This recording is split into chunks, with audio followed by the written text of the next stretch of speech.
अनोळखी दी unexpected love story भाग 7 morning बर्ड्सच्या गोड आवाजांच्या मध्ये आर्यनचे डोळे उघडले. गेल्या रात्री त्याला खूप चांगली झोप लागली होती. आणि का नाही लागावी, कारण आर्यनने आयुष्यात पहिल्यांदाच आईचा स्पर्श अनुभवला होता. पण त्याला ठाऊक होतं, काहीही झालं तरी रोहितला कालच्या गोष्टीबद्दल कळायला नको. आर्यन हळूच आपले डोके पिल्लो पासून उचलून खोलीत बघू लागला. रीडिंग टेबलवर रोहित नेहमीप्रमाणे आपल्या लॅपटॉपवर मेल्स चेक करत होता. आर्यन ब्लँकेट हटवून बेडवरून खाली उतरला. आपल्या स्लीपर्स घातल्या आणि बाथरूममध्ये गेला. रोहितचे डोळे जरी लॅपटॉप स्क्रीनवर असले, तरी त्याचं पूर्ण लक्ष आर्यनकडे होतं. तो मनाशीच देवाकडे प्रार्थना करत होता. फक्त आर्यन आधीसारखा नॉर्मल हो. डॉक्टर अग्रवालचं म्हणणं खरं ठरावं, हे आर्यनचं एक फेज असावं, जे निघून जावं. आर्यन ब्रश करून बाथरूममधून बाहेर आला. रोहितजवळ जाऊन एका ओबेडियंट मुलासारखा म्हणाला, गुड मॉर्निंग डॅड. रोहितने आर्यनच्या खांद्यावर हात ठेवून विश केलं. Good morning Aryan. चल नाश्ता करून घेऊ, मग तू तयार हो. तिचे येणार आहे. आर्यन होकार देत लिव्हिंग एरियाकडे जाऊ लागला. रोहितचं लक्ष अजूनही आर्यनच्या वर्तनावर होतं, जे आता अगदी पूर्वीसारखं नॉर्मल झालं होतं. रोहितने लॅपटॉप बंद केला आणि आर्यनच्या मागे लिव्हिंग रूममध्ये गेला. डायनिंग टेबलवर नेहमीप्रमाणे हॉटेलच्या सर्व्हिस स्टाफने नाश्ता साजरा केला होता. Orange juice, bread toast, butter आणि सलाड. आर्यनने आपल्या ग्लासमध्ये ज्यूस घेतला आणि प्लेटमध्ये सलाड घेऊन खाणं सुरू केलं. रोहितने एक मोठा श्वास घेतला. आर्यन पुन्हा पूर्वीसारखा नॉर्मल झाला होता. Manali city area. याच दरम्यान कामिनी फास्ट कार चालवत कोणाचा तरी पिछा करत होती. थोड्या थोड्या वेळाने वळणाऱ्या रस्त्यांवर बेफिकीर होऊन कार चालवणं डेंजरस असू शकतं. पण कामिनीला फक्त याचीच चिंता होती की कुणाल तिच्या नजरेतून दूर जायला नको. कामिनी सकाळी 7 वाजल्यापासून कुणालच्या घराच्या बाहेर आपल्या कारमध्ये कुणाल बाहेर पडण्याची वाट पाहत होती. 9 वाजता कुणाल बाहेर पडताच कामिनी त्याचा पिछा करू लागली. बर्थडे पार्टी नंतर ना कुणाल कामिनीचा फोन उचलत होता, ना कॉलबॅक करत होता. कामिनीला कुणालचं हे वागणं खूप स्ट्रेंज वाटत होतं. म्हणून कामिनी कुणालचा पिछा करून शोधू पाहत होती की अखेर कुणाल कुठे आणि कोणासोबत बिझी आहे. कुणाल आपली कार खूप वेगात चालवत होता. काही काळ कामिनीने त्याचा पिछा केला. कुणालची गाडी हॉटेल पॅराडाईजच्या गेटवर थांबली. कामिनी थोडी दूर थांबली. तिने पाहिलं, कुणाल गेटवर सिक्युरिटीशी काहीतरी बोलला आणि गाडी आत घेऊन गेला. कामिनीला कुणालला हे कळू द्यायचं नव्हतं की ती त्याचा पिछा करत आहे. कामिनीने आपली गाडी तिथेच पार्क केली. कामिनी चालत हॉटेलमध्ये टच झाली. तिने पाहिलं की कुणाल वाले पार्किंगसाठी आपली कार देत होता. कुणाल हॉटेल लॉबीमधून लिफ्टकडे गेला. कामिनी मेन एंट्रन्सच्या शिशातून कुणालवर लक्ष ठेवून होती. कुणाल लिफ्टमध्ये जाताच कामिनी पळत लिफ्ट जवळ आली. तिने पाहिलं की लिफ्ट 4थ्या फ्लोअरवर थांबली. कामिनी पटकन शेजारच्या लिफ्टमध्ये गेली आणि 4थ्या फ्लोअरचं बटन दाबलं. जशीच लिफ्ट 4थ्या फ्लोअरवर थांबली, कामिनीने मोठ्या काळजीने लिफ्ट बाहेर पाहिलं. कॉरिडॉर रिकामं होतं. कामिनी चुपचाप बाहेर आली. कॉरिडॉरच्या राईट साईडकडून कुणालचा आवाज आला. कामिनीने कोपऱ्यातून पाहिलं. कुणाल हॉटेलच्या काही स्टाफ मेंबर्सना इन्स्ट्रक्शन्स देत होता. माझे फ्रेंड्स इथे संध्याकाळी 6 वाजल्यापासून यायला सुरुवात करतील. त्यांना काहीही कमी पडायला नको. कुणालने आपल्या खिशातून पैशांची गड्डी काढली आणि त्यांच्या हातात ठेवली. कुणाल जवळपास धमकावत म्हणाला, आणि पैसे लागले तर मिळतील, पण लक्षात ठेवा काहीही चूक व्हायला नको.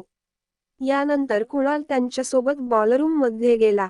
कामिनी कोपऱ्याच्या भिंतीतून दबक्या पावलांनी बॉलरूमच्या दारापर्यंत पोहोचली. तिने दारातून डोकावून पाहिलं तर कुणाल आपल्या हाताने काहीतरी एक्सप्लेन करत होता. संपूर्ण हॉल फुलांनी सजवून टाका आणि हो, इथे मध्ये स्पॉटलाइट आणि मला एक फॉलो लाईट हवी आहे. जेव्हा मी त्या दरवाजातून आत येईन, माझ्या हातात फुलांचा गुलदस्ता असेल. मला हवंय की ती फॉलो लाईट माझ्या मागे येत राहो. मी चालत त्या मुलीकडे जाईन, आणि जशीच मी तिच्या जवळ पोहोचीन, हॉलमधल्या सगळ्या लाईट्स ऑन करा आणि नेमकं त्याच वेळी DJ ला सांगून माझं निवडलेलं गाणं वाजवा. दरवाजा बाहेर उभी असलेली कामिनी काहीच समजून घेऊ शकत नव्हती की अखेर कुणालला काय करायचं आहे. इतक्यात तिथे हॉटेलचा एक क्लिनिंग स्टाफ आला. त्याने कामिनीला तिथे उभं पाहून आश्चर्याने विचारलं, "एक्सक्यूज मी मॅडम, तुम्हाला काही हवं आहे का?" कामिनी घाबरली. कुणालला तिच्याबद्दल कळायला नको म्हणून ती तिथून पळाली. क्लिनिंग स्टाफ तिच्या मागे आवाज देऊ लागला, "अरे मॅडम, काय झालं, काय झालं?" मॅडम, आवाज ऐकून कुणाल आणि बॉलरूम मधले बाकीचे लोक दाराच्या दिशेने आले. सिनियर स्टाफने क्लिनिंग स्टाफला विचारलं, "काय झालं मनोज, का ओरडत होता?" मनोज हसून म्हणाला, "माहित नाही सर. एक मुलगी इथे दरवाजाजवळ उभी होती, तिच्या हातात शूज होते. मी तिला विचारलं, काही हवंय का? ती पळून गेली. मला वाटतं ती चुकीच्या फ्लोअरवर आली होती." त्याच वेळी कुणालने मनोजच्या चेहऱ्याकडे बोट दाखवत हसून म्हटलं, "तुझं तोंड पाहून घाबरली असावी."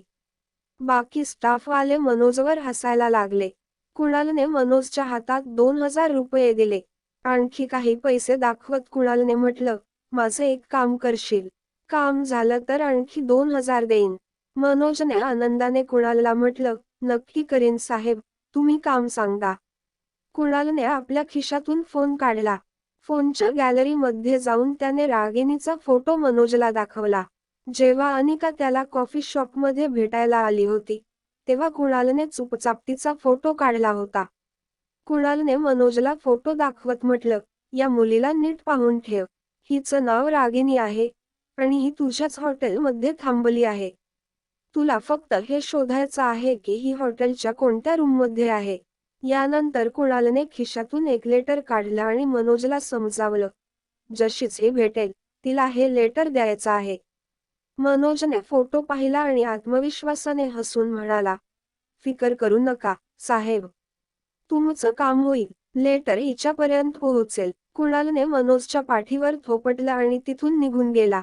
कामिनी विचारात आपल्या गाडीकडे चालत होती. तिला हे सुद्धा लक्षात आलं नव्हतं की तिच्या पायातील सँडल अजूनही तिच्या हातात होती. कामिनीने दार उघडून सँडलला बाजूच्या सीटवर ठेवले. ती जसेच गाडीत बसली, तिने पाहिलं की कुणाल आपल्या गाडीतून वेगात हॉटेल पॅराडाईजच्या गेटबाहेर निघून गेला. कामिनीने लगेच स्टीअरिंग व्हीलच्या खाली स्वतःला लपवले. तिने कुणालची गाडी पुढे निघून जाताना पाहिली. कामिनीला काही कळत नव्हतं की अखेर कुणाल हे सगळं कोणासाठी आणि का करत आहे. कुणालने गाडीत जोरात म्युझिक लावलं होतं. तो एक हाताने गाडी चालवत होता आणि दुसऱ्या हाताने फोनमधून मेसेज टाईप करत होता. ठीक संध्याकाळी सकाळचे 6 वाजता हॉटेल पॅराडाईजच्या बॉलरूममध्ये पोहोच. कुणाल हा मेसेज आपल्या जवळच्या मित्रांना पाठवणार होता. तो आपल्या नवीन सुंदर मैत्रिणीची ओळख आपल्या मित्रांसमोर करून देण्याची योजना आखत होता. गाडी चालवताना मेसेज पाठवणाऱ्या कुणालला हे कळलं नाही की त्याने चुकून तो मेसेज कामिनीलाही पाठवला. कामिनी गाडीत डोकं स्टीअरिंगवर ठेवून बसली होती. कामिनीला संशय आला होता की कुणालच्या आयुष्यात कदाचित दुसरी एखादी मुलगी आहे. तेवढ्यात तिच्या फोनवर एक मेसेज आला. कामिनीने डॅशबोर्डवर ठेवलेल्या फोनकडे पाहिलं. तिने नोटिफिकेशनमध्ये पाहिलं की ते कुणालचा मेसेज होता. विखुरलेल्या केसांना आपल्या डोळ्यांसमोरून बाजूला करत कामिनीने मेसेज वाचला. ठीक संध्याकाळी सकाळचे 6 वाजता हॉटेल पॅराडाईजच्या बॉलरूममध्ये पोहोच. मेसेज वाचून कामिनीला तिचं आयुष्य परत मिळाल्यासारखं वाटलं. कामिनीला वाटलं की कुणालची सगळी तयारी तिच्यासाठी होती, की आजच्या दिवशी तो तिला लग्नासाठी प्रपोज करणार होता. गरीब कामिनीला स्वतःची लाज वाटू लागली. तिला वाटलं की तिने कुणालवर असा संशय ठेवायला नको होता. आता कामिनीने ठरवलं की आजच्या खास दिवशी कुणालसाठी काहीतरी खास करायला हवं. कामिनीने विचार केला, जर आजच्या दिवशी अनिकाची कंपनी मी कुणालला भेट म्हणून दिली तर हे एक चांगलं सरप्राईज होईल. कामिनीने त्वरित अनिकाला फोन लावला. अनिकाने फोन उचलल्यावर कामिनीने तिला ऑफ दिली. "ऐक अनिका, मला ती फार्मा कंपनी आजच हवी आहे. किंमत जी तू सांगशील, मी तुझ्या कल्पनेपेक्षा खूप जास्त देण्यासाठी तयार आहे." अनिका त्या क्षणी रियाला तिच्या स्कूल प्रोजेक्टमध्ये मदत करत होती. अनिका रियापासून थोडं दूर जाऊन बोलली, "माझ्या कमाईत मी आणि माझी मुलगी खुश आहोत. मला यापेक्षा काहीच नकोय ना तर काही गरज आहे." अनिकाचं हे उत्तर ऐकून कामिनीने स्टिअरिंगला दोन्ही हातांनी जोरात धरलं. मग एक हाताने तिने जोरात खिडकीच्या काचेला ठोसा मारला. फोनवर चिडून कामिनीने म्हटलं, मला माहितीये की तू हे का करतेस. तुला वाटतंय कंपनी मिळाली नाही तर कुणाल माझ्याशी लग्न करणार नाही. ठीक आहे. मग आज संध्याकाळी सकाळचे 6 वाजता हॉटेल पॅराडाईजच्या बॉलरूम मध्ये ये. स्वतःच्या डोळ्यांनी बघ, कुणाल मला किती प्रेम करतो. जर हिंमत असेल तर ये. आणि एक गोष्ट अनिका, तुझ्या भूतकाळाबद्दल जितकं तुला माहिती आहे त्यापेक्षा जास्त मला माहिती आहे. जर तुझ्या पास्टबद्दल काही महत्त्वाचं जाणून घ्यायचं असेल तर नक्की ये. हॉटेल पॅराडाईज इंटरनॅशनल बॉलरूम संध्याकाळी सकाळचे 6 वाजता. इतकं बोलून कामिनीने फोन ठेवला.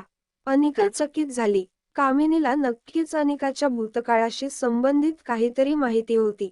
पण ती गोष्ट काय असू शकते? अनिकाने विचार केला की ही गोष्ट फार्मा कंपनीशी संबंधित होती का? किंवा कदाचित तिच्या लग्नाशी, किंवा तिच्या हरवलेल्या मुलाशी. अनिका विचार करत असतानाच सूटची डोर बेल वाजली. शरारती रिया स्कूल प्रोजेक्टपासून दूर राहण्याचं निमित्त शोधत होती. डोर बेल वाजताच तिने जाहीर केलं, दार मी उघडेन. रियाने दार उघडलं. समोर रूम सर्व्हिससाठी आलेला मनोज उभा होता. मनोजने गोड आवाजात विचारलं, मॅडम रूम सर्व्हिस.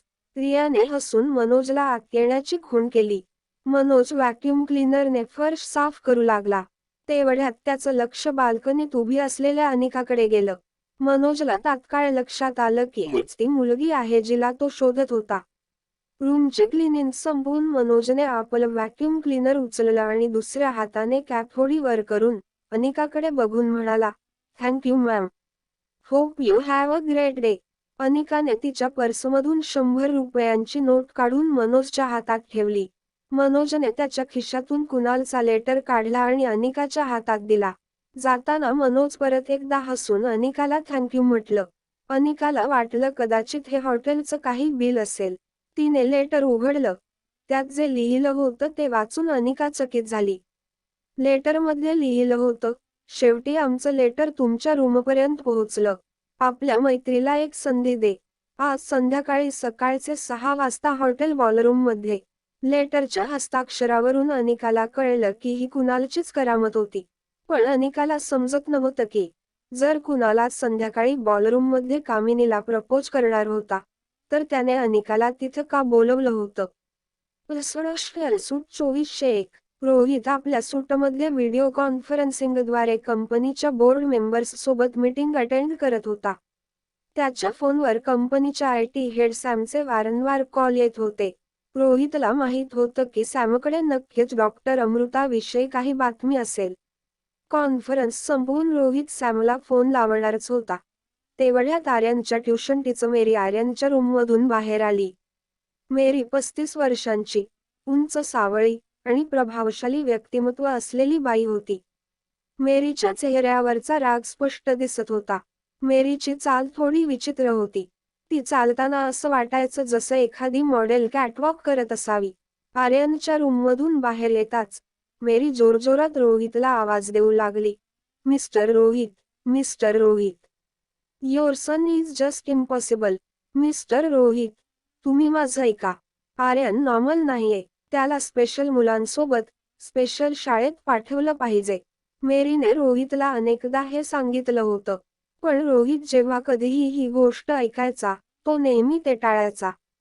स्पेशल स्कूलमध्ये टाकण्याचा अर्थ असा होता की आर्यन मानसिकदृष्ट्या कमकुवत होता आणि रोहितला हे अजिबात मान्य नव्हतं.